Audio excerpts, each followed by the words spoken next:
Son las 7 de la mañana. De la noche al día, Estíbaliz Pérez. ¿Qué tal? Muy buenos días. Es lunes 13 de octubre y ya saludamos a quienes nos acompañan a través de la pantalla de Televisión Canaria. Un lunes que marcará un capítulo crucial en Oriente Próximo. Hoy se habla de paz. Con el repliegue de las tropas de Israel, los gazatíes han podido regresar al territorio del que se resistieron salir, pero donde ahora no hay casa. Quizás sí los recuerdos de lo que fueron y echando de menos a quienes ya no están para compartir el resurgimiento de un nuevo hogar, si es que nada se trunca. La ayuda humanitaria ha empezado a alimentar a una población exhausta y hasta ahora podemos decir que Hamás entrega los primeros 7 rehenes israelíes al Comité Internacional de la Cruz Roja como parte de la primera fase del acuerdo de paz en Gaza. Pero el foco está puesto también en Egipto, donde se va a llevar a cabo esa firma del plan de paz para Gaza impulsado por Estados Unidos con la presencia de autoridades llegadas desde distintas partes del mundo, entre ellas el presidente de España, Pedro Sánchez, que aún con algo de tiempo tras el acto militar del 12 de octubre no se quedó a charlar con los periodistas en el habitual corrillo después del besamanos en el Palacio Real. El día de la fiesta nacional se sucedió entre abucheos a Sánchez. Y esto con la mirada puesta en el intercambio de impresiones entre autoridades, habida cuenta el clima de tensión que se vive en el panorama político nacional.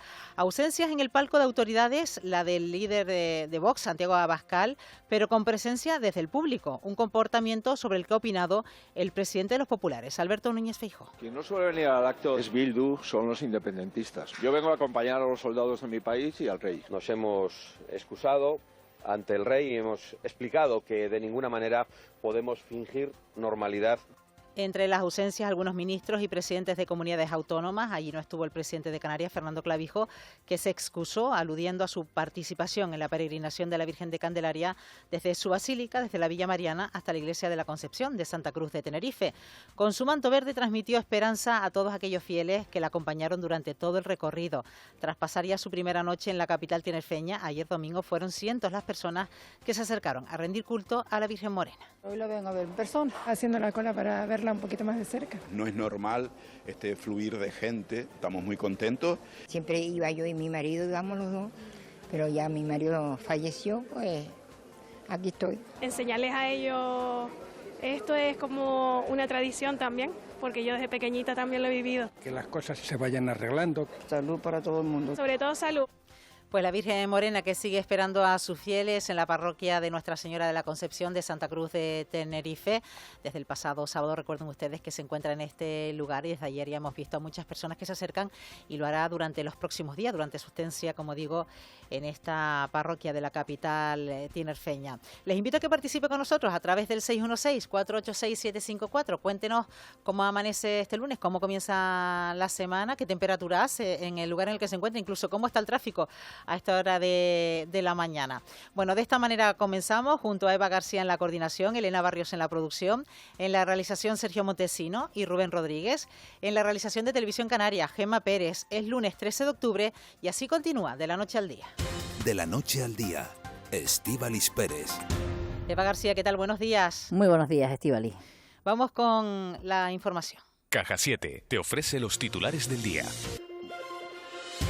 La Asociación Unificada de la Guardia Civil celebra su día reivindicando más medios. Más medios materiales y mejores condiciones laborales en Canarias en el Día de la Guardia Civil es lo que ha expuesto su secretario general, Juan Couce, que ha reclamado pistolas de electrochoque Taser. En Canarias hay menos de 50 pistolas de este tipo para todo el cuerpo, según la Asociación Unificada de Guardias Civiles, que también reclama cámaras unipersonales. Han pedido en la Radio Canaria mejoras salariales y laborales para el cuerpo y han recordado que un guardia civil cobra en torno a 300 euros menos que un agente de la Policía Nacional. Desgraciadamente el Ministerio del Interior pues viene a maltratar a la Guardia Civil, ya que un agente de Guardia Civil trabaja 5 días y libra 2 y un agente de Policía Nacional trabaja 6 y libra 6. Cobramos 300 euros menos que un Policía Nacional. Si nos comparamos con las policías autonómicas y policías locales puede llegar a ser de risa. Un agente de Guardia Civil por trabajar mañana el día de la patrona de la Guardia Civil pues cobra 1,40 € por cada hora. Un policía local, por ejemplo de Tegueste, donde se va a celebrar este desfile en las fiestas patronales del año pasado, cobró 50 euros la hora. El sector primario alerta de riesgo de desabastecimiento de cereal para consumo animal en Tenerife. Han denunciado que la falta de infraestructuras y estibadores está provocando esperas de hasta 16 días para descargar un barco, cuando este debería hacerse entre 2 y 4 días. La autoridad portuaria, por su parte, ha llamado a la tranquilidad. Samuel Marrero, director general del Grupo Capisa, Teo Hernando, secretario general de Asagan Canarias. Este buque estuvo 16 días en el puerto de Santa Cruz para poder terminar la descarga del buque. Llevamos asumidos desde julio ahora más de 200.000 euros. Podemos incurrir en un desabastecimiento y seguro que en las próximas semanas habrá un encarecimiento de los precios. Es una situación de la que se lleva informando y denunciando a los responsables desde hace 1 año y medio aproximadamente.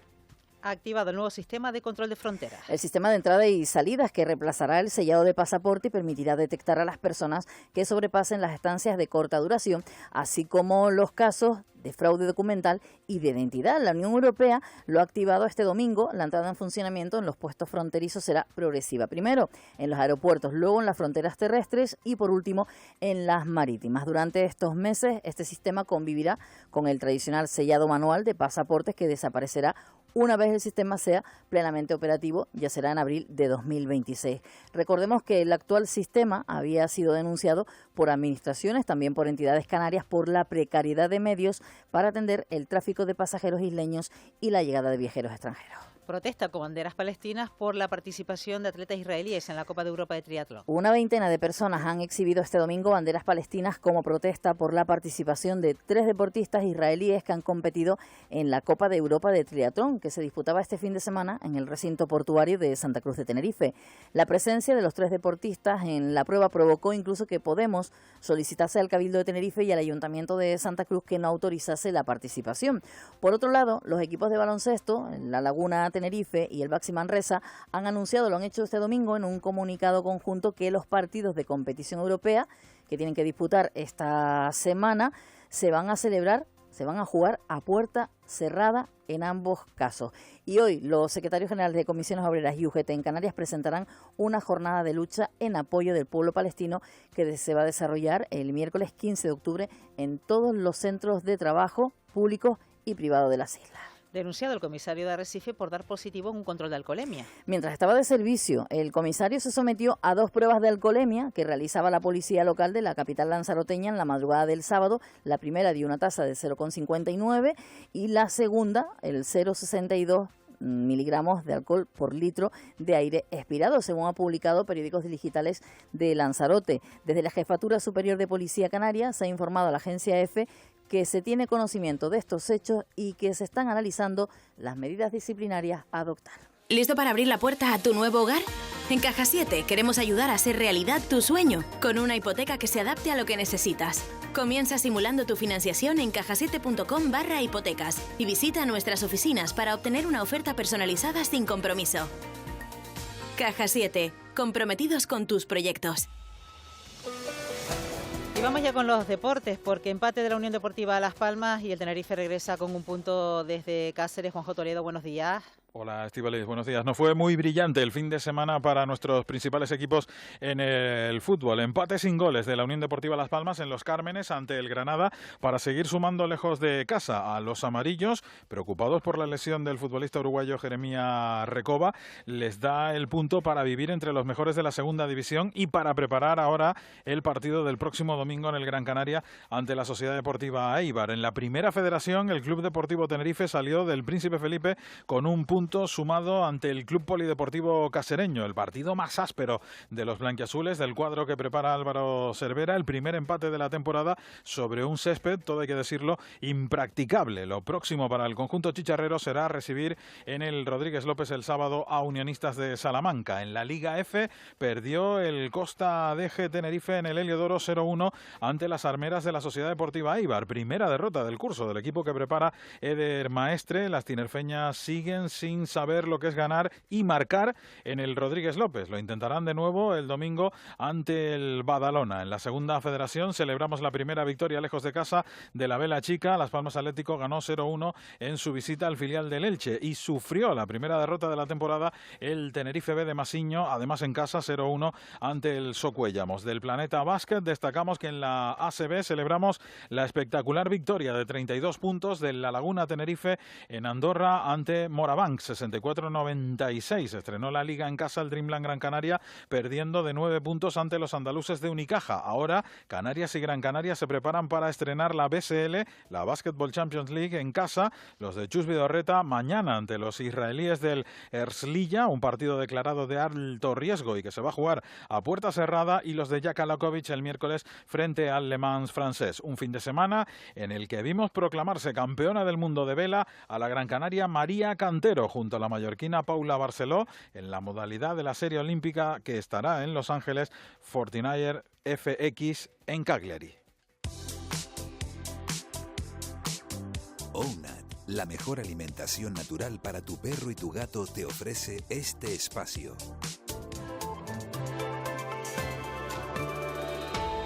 Y mientras el tiempo se complica en Cataluña y en el área del Mediterráneo, aquí en Canarias por lo pronto tiempo estable hasta el jueves, cuando nos va a visitar una borrasca. Edgar Cedrés, buenos días. Buenos días, Estíbaliz. Comenzamos semana y lo hacemos de momento con tiempo estable, porque a partir del miércoles jueves empezaríamos a notar algunos cambios y llegaría algo de inestabilidad al archipiélago. Lo iremos viendo porque se produciría una interacción entre una borrasca atlántica y otra con características tropicales que podría acercarse al archipiélago de cara, como decimos, al próximo jueves. De momento, en la jornada de hoy, una jornada con poco viento. Eso lo que va a favorecer es que se forme nubosidad de evolución, especialmente en las islas más montañosas, e incluso no es descartable que esa nubosidad a primera hora de la tarde nos deje algún chubasco ocasional y disperso en zonas de medianías. El ambiente más soleado y agradable en zonas costeras, donde en muchos casos el termómetro superará los 24 o 25 grados a primera hora de la tarde.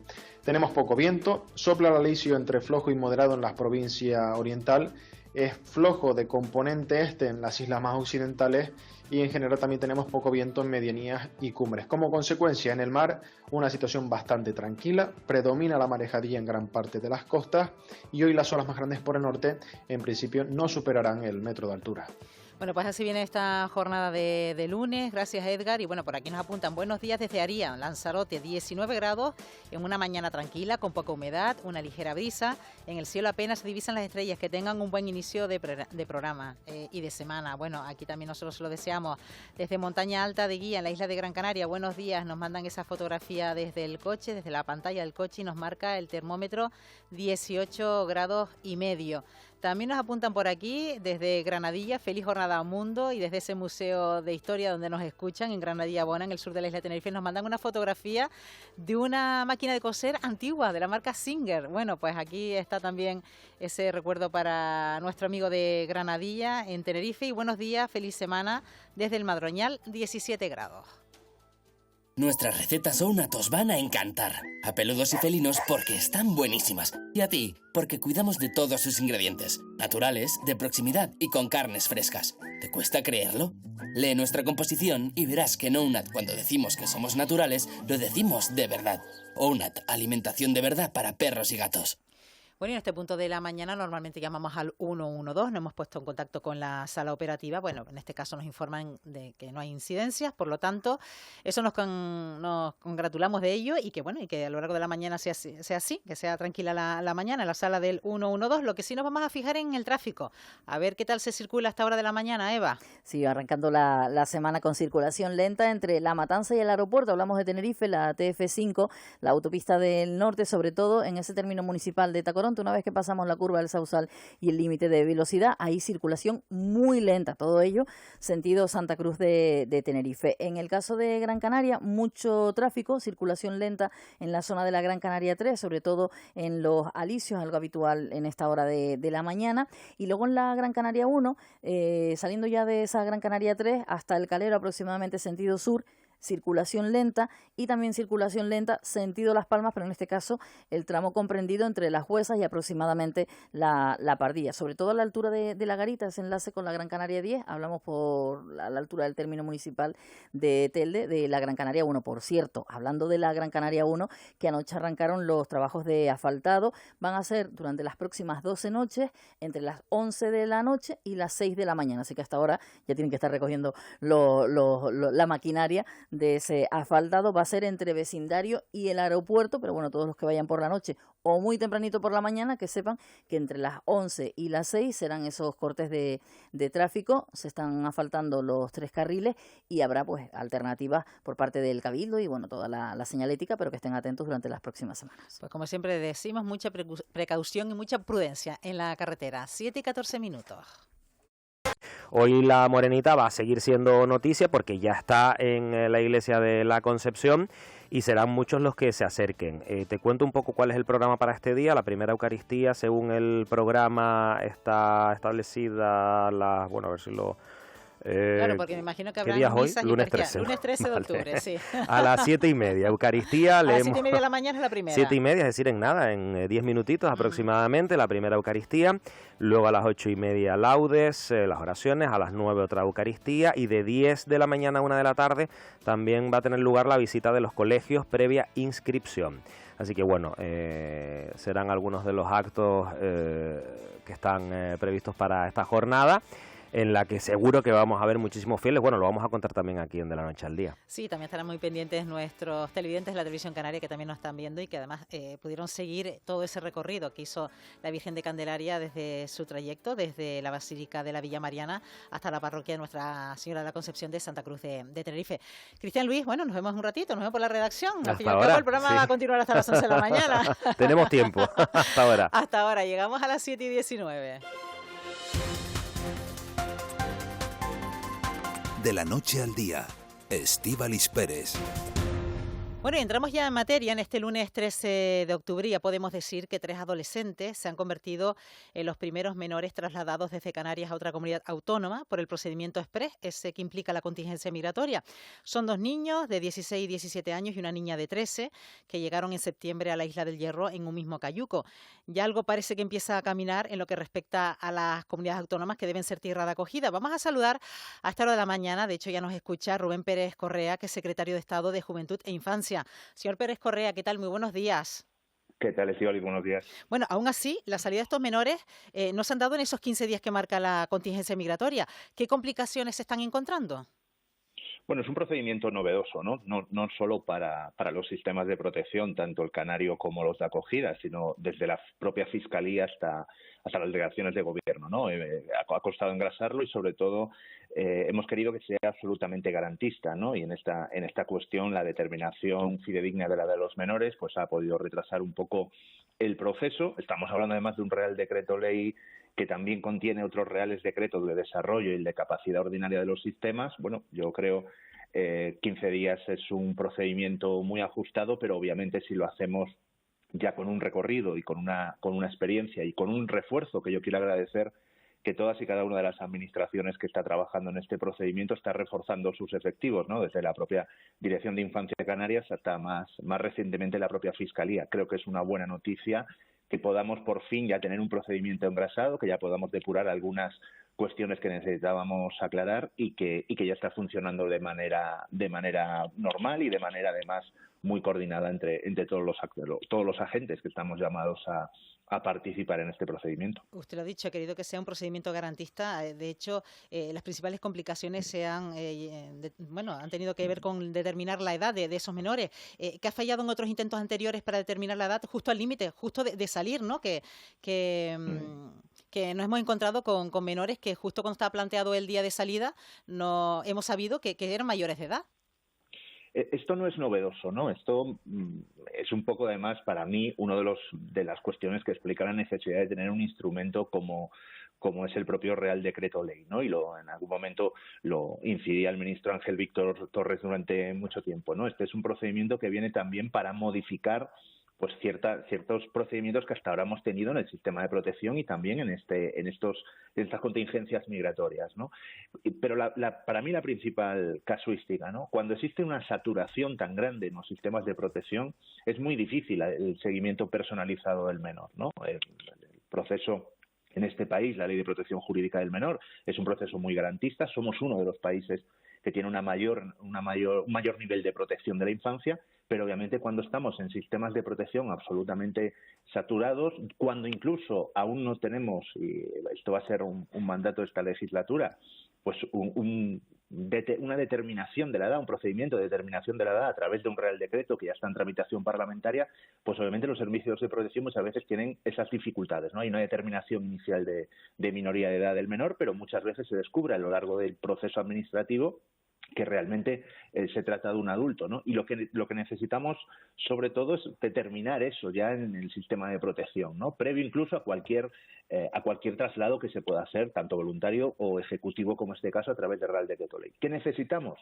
Pues obviamente el sistema de protección de Canarias está absolutamente desbordado, necesita unos sistemas absolutamente acompasados en cuanto a número de menores, en cuanto a personal disponible, y hasta ahora era muy difícil, y nosotros nos hacemos cargo de la dificultad de pruebas médicas, pruebas de determinación de edad en un sistema absolutamente colapsado, ¿no? Creo que con este procedimiento lo que hemos hecho es que, digamos, reforzar y ayudar lo que son las garantías y las competencias del sistema de protección canario, haciendo una verificación en el traslado inicial precisamente para determinar la edad de esos menores, ¿no? Creo que es un procedimiento, además, que está sirviendo también para otras comunidades, el caso de Ceuta y Melilla, para también tener unas ciertas garantías con respecto a la identificación de estos menores en el sistema de protección. Pero la mayor parte de ellos son menores, y yo quiero decirlo de manera muy clara, ¿no? Frente a ese discurso de negación de la infancia migrante que escuchamos muchas veces de la extrema derecha, estamos hablando de una niña que tenía 13 años, que ha llegado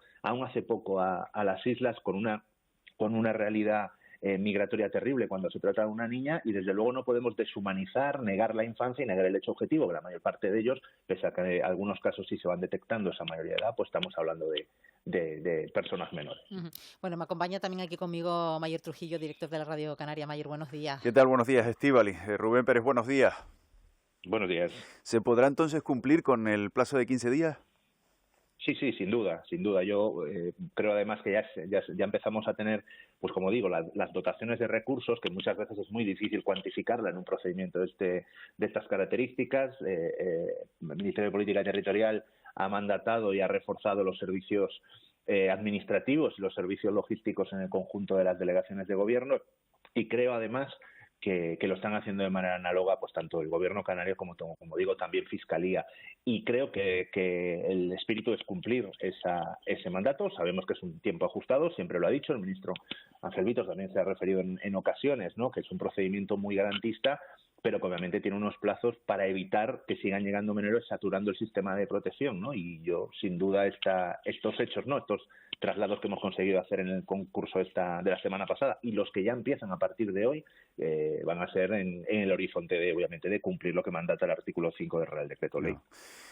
Claro, nos alegramos de esto que nos está diciendo, porque hemos comentado los últimos días que es verdad que hemos comenzado, ¿no? con este traslado, y siempre los comienzos no son fáciles, pero claro, hay que tener en cuenta que el número de inmigrantes que ha llegado al archipiélago se ha reducido un 50%. Si esto se complica de nuevo, no va a ser fácil mantener este procedimiento, ¿no? Bueno, nosotros nos hubiera gustado también encontrar proactividad por parte de algunas comunidades, ¿no? En este caso de destino.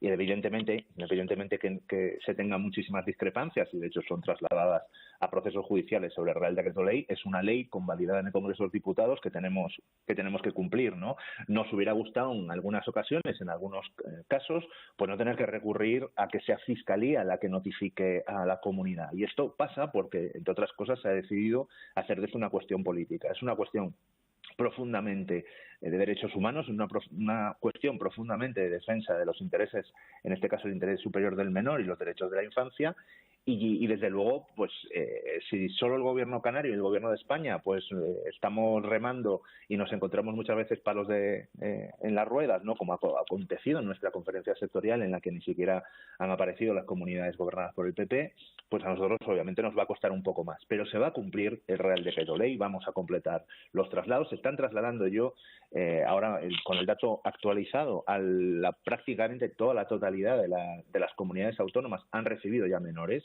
si no de Canarias, sí de Ceuta, y creo que esta semana va a ser una semana determinante para agilizar y para que esto sea un tránsito normal y fluido, y además, como digo, como en algunos casos, pues estamos trasladando a niños y niñas de centros de 100, de 200 menores en este centro, a algunos de 10, de 5 a pisos pequeños, y creo que eso es una buena noticia porque vamos a poderle dar un itinerario socioeducativo y un itinerario de formación muchísimo más garantista, ¿no? Para evitar esa situación que cuando se cumplen los 18 años en el sistema de protección y muchas veces se queda en un desamparo terrible, ¿no? Pues creo que eso es una buena noticia y esta semana va a ser muy determinante. Además, no ha trascendido en concreto de estos 3 menores a qué comunidades se han derivado, pero ¿está generando algún problema en su acogida cuando estos menores han llegado a esas comunidades autónomas? Lo digo por estos 3 menores que han llegado desde Canarias con respecto a aquellos que usted decía también que lo han hecho desde Ceuta y Melilla. Claro, no, nosotros lo que vamos a hacer es absolutamente escrupulosos con una ley de protección del menor. No vamos a hacer ni comentarios, ni vamos a poner en el foco los traslados, ¿no? Porque realmente estamos hablando de menores, ¿no? Hay algunas comunidades que han cometido los errores, pues en el caso de Galicia, ¿no? De notificar a bombo y platillo a qué centro irían esos menores y generando muchas veces pues una alarma social, porque lo primero que hay que hacer seguramente es hablar con la sociedad civil y decirle que el futuro de este país está en estos jóvenes, que van a ser nuestros enfermeros, que van a ser nuestros médicos, que van a ser nuestros profesores, porque el futuro de España se juega en la emigración, no se juega en ninguna otra política natalista ni ningún tipo de política de traslado de población, como he escuchado muchas veces a la extrema derecha, ¿no? Nos jugamos mucho en esto y además queremos ser un país garantista con los derechos humanos. Y se está haciendo y yo quiero agradecerlo, y aquí al conjunto de los 17 sistemas de protección. Y va a salir bien porque hay grandes profesionales en los sistemas de protección a la infancia, independientemente que sus gobiernos nos hayan llevado al Tribunal Constitucional, hayan dicho que no estaban de acuerdo con esto. Al final hay profesionales absolutamente entregados con una capacidad de trabajo y de respeto al interés superior del menor, que están siendo los que acompañan a estos menores cuando se trasladan de un sistema de protección a otro, que están siendo los que los reciben en los centros, que están haciendo un acompañamiento, y yo quiero poner en valor los trabajadores y trabajadoras, sobre todo, que es un sector muy feminizado, de los sistemas de protección que están colaborando de una manera muchas veces más allá de lo que se le puede pedir dentro de su desempeño laboral. ¿Qué va a pasar con los niños que han pedido asilo, pero ya se ha creado arraigo aquí en el archipiélago y no se quieren ir? Pues eso es uno de los debates que ahora mismo tenemos con el gobierno canario, ¿no? Al final, el arraigo es una de las cuestiones, digamos, más importantes para definir el traslado, ¿no?, de estos menores, ¿no? Sean o no solicitantes de asilo. Nosotros, claro, uno de los grandes debates que hemos introducido como ministerio, ya estoy hablando, ¿no? Nosotros siempre hemos dicho que el sistema de protección a la infancia en España es uno. Independientemente de que sea un menor que sale de una familia canaria por un problema eventual que detecta servicios sociales o una decisión judicial, sea un menor que ha llegado en un cayuco, en una patera, o sea un menor que ha solicitado asilo. Y tenemos que hacer un sistema único e integral de protección a la infancia. Y es cierto que es difícil hacerlo en centros masificados o es difícil hacerlo, pues digamos, sin un sistema estructural de protección dentro del sistema de protección a la infancia para aquellos que han solicitado protección internacional, ¿no? Y esto es lo que tenemos que engrasar, ¿no? El Tribunal Supremo en ningún momento dice que los menores tengan que salir de Canarias, ¿no? Habla de hacinamiento y habla de que son menores solicitantes de asilo que, por lo tanto, tienen que tener o entrar dentro del sistema de protección. Nosotros estamos en un diálogo tanto con el Ministerio de Inclusión como con el Gobierno canario porque entendemos que no puede existir supuestamente solo hay un sistema de protección a la infancia, pero ya vemos que en muchas comunidades se establece centros de menores migrantes y centros de menores de manera desagregada. Abrir un tercer sistema de protección, que es los menores que han solicitado protección internacional, desde luego para nosotros desvirtúa muchísimos aspectos y además recomendaciones que ha hecho el Comité de Derechos del Niño de Naciones Unidas. Pero ese debate yo creo que hay que conseguirlo. Perdón, pero ustedes son partidarios entonces de crear centros propios del Estado aquí en Canarias para atender a estos chicos que, como decíamos antes, pues ya han creado arraigo. Nosotros siempre hemos defendido una tesis, ¿no? Y esa tesis es Un menor en un sistema de protección puede tener también la cobertura jurídica legal que supone, en este caso, el sistema de protección internacional. El caso de Canarias es un caso muy paradigmático porque es muy difícil, si ya es muy difícil hacer un programa socioeducativo individualizado de un menor en un sistema absolutamente saturado, pues lo es más si el menor es solicitante de protección internacional, ¿no?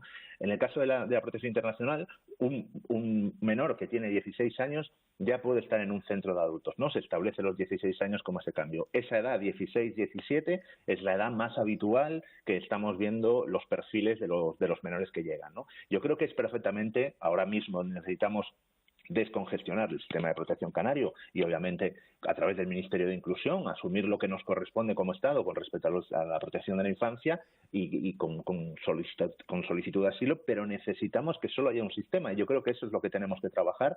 Algunas cosas ya hemos planteado nosotros, pero creemos que el sistema de protección no establece una tutela del Estado por un menor por el hecho de que haya solicitado protección internacional, pero sí que exige una serie de servicios, una serie de acompañamiento que le corresponde en este caso al Estado por ser un solicitante de protección. Yo creo que tendremos que encajar los dos sistemas. La mayor parte de personas que han solicitado protección internacional en nuestro país no están en centros, sino que están, pues por ejemplo, la comunidad venezolana o colombiana, son la mayor parte de solicitantes de protección internacional, pero no viven en centros de menores porque la mayor parte son personas adultas, ¿no? Sí. Creo que tampoco tenemos que dramatizar. Lo que tenemos que conseguir ahora es cumplir para mí, del Tribunal Supremo, lo más importante no es quién se encarga del menor, si el Estado o Canarias, sino que no pueden estar hacinados en unas condiciones que muchas veces no son garantistas para esto. Y esto es lo que tenemos que solventar. Y luego hablaremos de una reforma que nosotros tenemos clarísima que hay que acometer del sistema de protección a la infancia en cuanto a recursos, en cuanto a dimensiones y también en cuanto a integración de los menores que han solicitado la protección internacional. Hace unos días nos saltaba una duda que tiene que ver con estos menores solicitantes de asilo, donde el delegado del Gobierno en Canarias decía que estos menores seguirán conservando la tutela. Quiere decir que Canarias seguirá conservando la tutela sobre estos menores en régimen de protección internacional hasta que cumplan los 18 años, aunque residan en otra comunidad autónoma y con todas las obligaciones legales que ello comporta. Entonces, ¿esto quiere decir que Canarias sigue ejerciendo como tutora de estos niños cuando son trasladados a otras comunidades autónomas? No solo es así, porque jurídicamente nosotros hemos decidido que una configuración del Estado en cuanto a quien tiene las competencias en materia de protección a la infancia, sino que yo sostengo, y esto lo he hablado incluso también con Canarias, ¿no? El hecho de que el primer tutor haya sido Canarias, aunque ahora no estoy hablando de los solicitantes de asilo, ¿no? Los solicitantes del Real Decreto Ley, ¿no? Estos menores que hemos trasladado por esta vía. La administración que ha ejercido la primera tutela tiene que hacer un seguimiento del menor, ¿no? Cuando yo escucho muchas veces la opción de enviar menores, contactar con sus familias, pues en el caso se habla mucho, ¿no? Por la cercanía, en el caso de Marruecos, poder hacer un traslado de esos menores al ámbito de su familia, eso no exime, en este caso, por ejemplo, al Gobierno de Ceuta, de como primera institución que ha ejercido la tutela, que haga valer o que vele porque ese menor va a un hogar estructurado, un hogar donde no sufre maltrato.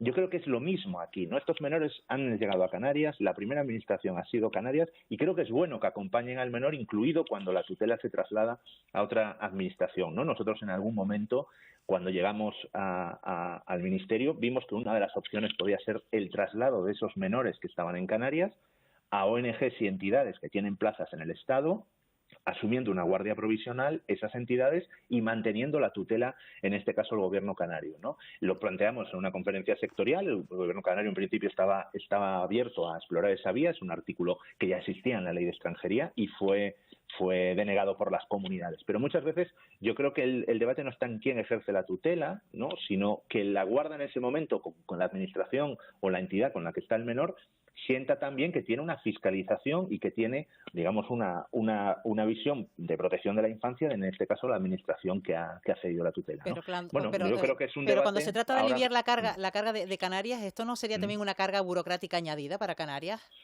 Yo creo que no, y creo además que no es el principal problema del sistema de protección. El primer problema ahora mismo del sistema de protección es la masificación de los centros y desde luego que en este caso la tutela la conserve la comunidad autónoma, porque realmente tendríamos que hacer modificaciones tanto de estatuto de autonomía como algunas leyes un poco más gruesas, por decirlo así. Yo creo que eso se podría solventar porque los recursos que ahora mismo se están ejerciendo de una manera masiva en lo que es el propio sistema de protección se verían muy aliviados si no tenemos esas masificaciones. Yo creo que es perfectamente encajable y se reduce a un trámite administrativo de seguimiento y a una fiscalización de cómo va el itinerario personal de ese menor. Y estamos hablando de menores de 16, 17 años que cumplen 18 años en un tiempo relativamente corto a nivel administrativo.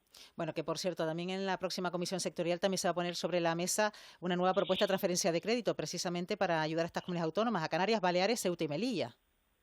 Correcto. Nosotros como Ministerio hemos gestionado hasta ahora una partida que permitía estos traslados voluntarios que se pudieron hacer en el 2023, 2024, una partida de 35 millones que permitía, en algunos momentos ha permitido el traslado muy significativo de menores, sobre todo aliviado incluso de manera estructural el sistema de protección en Ceuta.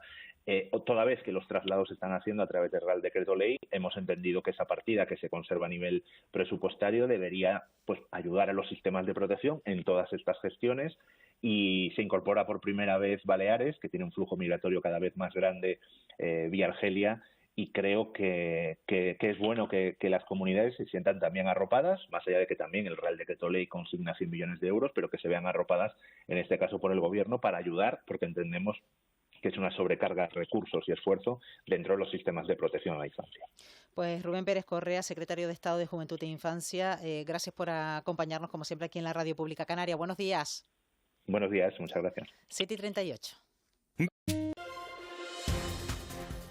7:41 de la mañana, estamos de regreso aquí en De la Noche al Día. Vamos a hablar ahora del permiso por fallecimiento hasta 10 días anunciado la semana pasada por la ministra de Trabajo, Yolanda Díaz. Ya saben ustedes que ha generado todo tipo de reacciones, también por parte de la patronal, y es ahí donde nos queremos detener durante los próximos minutos. Vamos a saludar ya a esta hora de la mañana a Pedro Ortega, que es presidente de la Confederación Canaria de Empresarios. Señor Ortega, ¿qué tal? Muy buenos días. Buenos días. Bueno, el señor Garamendi, el presidente de la COE, hablaba de una nueva ocurrencia de la ministra, luego matizó que no es un rechazo al permiso, son las formas en las que la ministra anuncia sus medidas. Y yo le pregunto, señor Ortega, ¿ocurrencia o una medida a valorar? Bueno, vamos a ver. Yo creo que todo esto, el país que tenemos hoy, la sociedad que tenemos hoy, la hemos construido con el diálogo social. Hay una cuestión que está encima de la mesa desde hace ya un tiempo, y es que el diálogo social no se está respetando, que lo que es la relación entre trabajadores y empresas, que tiene que hacerse en base al diálogo social, se está saltando, y estamos dando mensajes de forma continua, imponiendo normas, y no estamos teniendo en cuenta que esto afecta al funcionamiento de las empresas y por lo tanto a su viabilidad y por tanto al empleo. Y yo creo que eso es lo que tenemos que decir, que las medidas que se quieran, y para eso, créanme, los empresarios siempre estamos dispuestos a hablar y a negociar, pero hay que hacerlo en el seno de donde toca, que es en el seno de la negociación colectiva y con respeto máximo al diálogo social, que es una cuestión que no se ha tenido. Yo creo que lo que sí estamos viendo, y es la sensación que se tiene, es que se está actuando desde la pataleta, por no haber salido la reducción de jornada, lanzar muchas medidas buscando cuestiones electorales. Y eso no es bueno ni para el funcionamiento de las empresas ni para las relaciones entre todos. Pero si vamos, Pedro Ortega, al fondo de la cuestión, buenos días. ¿Usted es partidario de ampliar el número de días por este permiso? Mire, vamos a ver, cada caso y decir cuánto le corresponde a cada persona o cuánto necesita cada persona para recuperarse de un momento de dolor y de duelo, pues no lo sé. O sea, depende de qué personas sean. Hablar sobre eso y qué es lo mejor, por supuesto. Pero mire, hay más cosas que hablar. Que en este momento yo creo que estamos olvidando de cosas que están pasando. En este último 6 años han desaparecido 1.700 microempresas en Canarias. 1.700 microempresas, que son más del 10% de las 15.000 que han desaparecido en España. Y esas son empresas que, porque muchas veces los costes laborales que se les están cayendo, el exceso de normativa, el exceso de regulación, no les está permitiendo funcionar. También tenemos que hablar que en el último año han desaparecido 2.400 autónomos empleadores en Canarias. Creo que eso es para hacerlo pensar. ¿Qué estamos haciendo para que el aumento de afiliados que tenemos venga solo por el soporte de las grandes empresas? Nos estamos cargando a la pequeña y mediana empresa, porque se están aplicando medidas con ámbito general, medidas que no se pueden aplicar o que no pueden soportar la pequeña y mediana empresa. Por lo tanto, volviendo a su pregunta, ¿de eso se puede hablar? Por supuesto que se puede hablar. La cantidad habría que verla y cómo asimilarla y quién debe asumir el coste. Si debe ser un coste asumido por los costes sociales, de que no los asuman las empresas, o la tienen que asumir la administración, que es además quien está queriendo dictar la medida. Claro, pero esto también iría o negociar los rangos de consanguinidad, ¿no? Para poder adoptar quizás la medida. Igual no todas las personas tendrían derecho. La negociación, es que la negociación es importante. Miren, nos está pasando con muchas de las medidas que se han tomado que están justificadas para algunos casos y hay casos en los que se hace mal uso de ellas. Y esto está ocurriendo con las bajas laborales, está ocurriendo con muchas cosas. Y por lo tanto yo creo que, y en eso estamos hablando, de que tenemos que hablar de varias cosas y tenemos que pensar también que tenemos que ser productivos. No puede ser que en España estemos trabajando menos horas de las que estamos pagando y que aumenten más las horas que se pagan que las horas que se trabajan efectivamente. Por lo tanto, yo creo que esto tenemos que hacerlo ver, porque al fin de cuentas, si suben los costes laborales y suben principalmente, están subiendo de forma desmesurada los costes no salariales, me refiero a indemnizaciones, permisos y licencias, que están teniendo como consecuencia una pérdida de productividad. Por lo tanto, si queremos empresas viables, si queremos mantener empleo, las medidas que hagamos, hagámoslo de forma conjunta, sentados en las mesas que corresponda, que es como lo hemos hecho hasta ahora. Bueno, en cualquier caso, la ministra también ha aludido a la productividad, defendiendo que ningún padre, ninguna madre, por ejemplo, por la muerte de un hijo o una hija, pues tiene que asumir precisamente este coste emocional. Quizás lo que temen es que se lleve al terreno de la productividad el hecho de estos permisos, y no solo el de fallecimiento, sino otro que también ha avisado, que es el de permitir a los familiares acompañar a sus hijos o hijas en cuidados paliativos, ¿no? Sí, pero seamos realistas, todo lo que sea incrementar el coste hay que hablarlo. O sea, lo que hay que ver cómo se gestiona eso. No hay que tener miedo a hablar de las cosas. Lo que hay que tener miedo es a que se rompan las reglas con las que hemos construido nuestro modelo de relación. Si tenemos la negociación colectiva y tenemos el diálogo social como marco en el que se mueven nuestras relaciones, ¿por qué no lo saltamos de forma continua? Eso es lo que no entendemos. Entiendo de todas formas, Pedro Ortega, que ahora mismo las personas que están en esa situación, y como bien usted decía, pues dependerá de cada uno, ¿no? De cómo asume un duro momento como es la relación que se tenga. Claro, la pérdida de un hijo, la pérdida de un padre, de una madre, su pareja, ¿no? Entiendo que ahora mismo de lo que tienen estas personas que no están en condiciones de ir a trabajar es de una baja. Pues sí, probablemente sea así y bueno, y tendrán una baja porque están mal anímicamente y habrá quien tenga que dársela.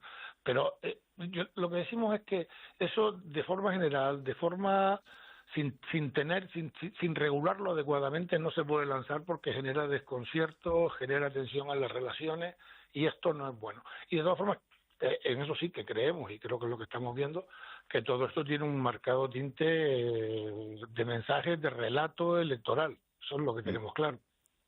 El caso que usted aludía precisamente, que esto quizás es un anuncio que hace la ministra después de ese varapalo que también se llevó en el Congreso con la reducción de la jornada laboral. Bueno, de hecho ya la patronal preveía que se iba a producir ese varapalo, pero ¿cree que dentro del diálogo social al que usted apela todavía hay margen para negociar esa reducción de la jornada laboral? Pero si es que se está negociando, pero en el seno de la negociación colectiva, vamos a ver, la jornada laboral en España está un poco por encima, 38,2. Hay quien tiene 35 y 32 horas. Lo que no se lo podemos aplicar a todos. Me remito otra vez a lo que le dije. ¿Por qué han desaparecido en este último periodo 1.700 microempresas en Canarias? Pues mire, es que si los costes laborales les suben mucho, si las normas que les imponen son demasiado estrictas y complicadas, si para todo tienen que añadir gastos, al final cierran. ¿Por qué desaparecieron 2.400 autónomos que empleaban trabajadores en Canarias en este último año? Pues por lo mismo, porque además es en estos 3 últimos años donde mayor destrucción de microempresas hay. Y sin embargo, son las grandes empresas las que están soportando el número de afiliados. Pero bueno, en España y en Canarias en particular, el mayor la mayor parte de nuestro tejido productivo son en medianas empresas y pequeñas empresas. Pues Pedro Ortega, Y presidente... no las estamos respetando, le quería decir. Pedro Ortega, presidente de la Confederación Canaria de Empresarios, gracias por acompañarnos. Buenos días. Gracias a ustedes, buenos días. Y vamos con más asuntos, porque estos días el sector industrial y el sector primario han llamado la atención sobre un más que probable desabastecimiento de cereales para el consumo animal, también de materias primas necesarias para fabricar hormigón y cemento, y dicen que por problemas operativos en el puerto de Santa Cruz de Tenerife, por lo menos es lo que ha dicho también el presidente de la autoridad portuaria, que ha reconocido precisamente algunos problemas en la operatividad y en la falta de personal. Bueno, ¿qué tienen que decir los estibadores sobre este asunto? Ya nos escucha Antolín Goya, coordinador general de la Coordinadora Estatal de Trabajadores del Mar. Señor Goya, ¿qué tal? Muy buenos días. Hola, ¿qué tal? Muy buenos días, muy buenos días. ¿Esto que está pasando en el puerto de Santa Cruz de Tenerife es un problema de la estiba? ¿No hay suficientes estibadores, señor Goya? Yo creo primero que el titular es un poco sensacionalista. Todavía no estamos intentando encontrar cuál es el motivo para que salga un titular de ese tipo, que hay desabastecimiento en las islas, ¿no? Nos parece sobredimensionado, exagerado, y suponemos que tiene que haber alguna explicación detrás de ello, porque la realidad lo que ocurre no es esa, ¿no? Lo cierto es que sí ha habido algún problema de congestión, afortunadamente porque el trabajo ha crecido de forma exponencial. O sea, el puerto, con todo lo que ha venido trabajando últimamente, tareas comerciales y demás, ha conseguido que la entrada y salida de mercancías haya crecido pues en torno al 30% con referencia al año pasado, que fue un año bueno, y eso nos ha ido obligando pues a tener que dimensionar plantillas, dimensionar servicios para poder dar garantía, ¿no? La realidad es que ese proceso no es un proceso de hoy para mañana, que necesita un tiempo, unos planes de formación, que es lo que se está haciendo y se está adaptando, y suponemos que en un espacio corto de tiempo pues se vuelva a normalizar la situación, ¿no? Pero de ahí a que el titular sea que hay desabastecimiento en la isla, nos parecía, te digo, muy exagerado y muy fuera de tono. Lo cierto es que así se ha pronunciado Antolín Goya, buenos días, el director general del Grupo Capisa, que como bien sabe usted, pues uno de los principales importadores de grano para consumo animal, y también Teo Hernando, secretario de ASAGA. Vamos a escuchar lo que dicen.